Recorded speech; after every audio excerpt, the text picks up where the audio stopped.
นาเฮ็ดนาก็ได้ไปลำเลียงก็เก่งสาวเสียงควางจิตใจปอดใสดังน้ำยวนความลิ้นไหลเย็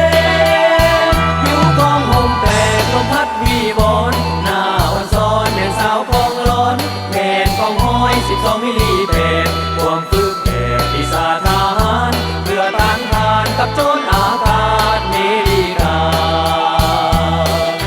โอ้สาวเสียงควางสาวบ้านเฮาสมซื่อเป็นหญิงลุ่มเหล่านิลาอาจนานสมเป็นลูกหลานของป่าสาโซเหมือนนกแอ่นบินเกิดของเมืองลาวหน้าแท้เป็นสาวเสียงควางหน้าสวยๆตาดำๆคอกลมคิงบางว่าให้ปืนยิ้มแย้มแจ่มใสพร้อมก้าวไปตามเส้นทางปลดปล่อยประเทศสา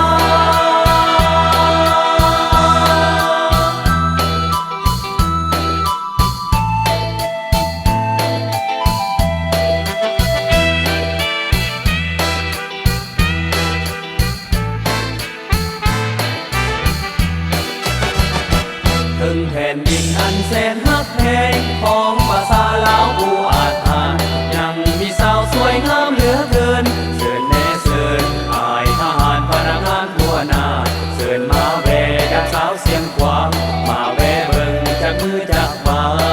นเมื่อหอดยามเข้าในนาเขียวงามอุ้มทุ่งป่ามันต้นให้สาลีเขียวอุ้มถนนภูก็ย้องว่าสาวบ้านเฮาสังมาเก่งแท้นาเฮ็ดนาก็ได้ไปลำเลียงก็เก่งสาวเสียงควางจิตใจปอดใสดังน้ำยวนความลิ้นไหลเย็นผิวกองห่มแปลกลมพัดวีบอนหน้าอ่อนซ้อนแม่สาวคองร้อนแผ่นกองห้อย12 มิลลิเพจความฝึกแผ่ปีศาจทหารเพื่อต้านทานกับโจรอากาศเมริกา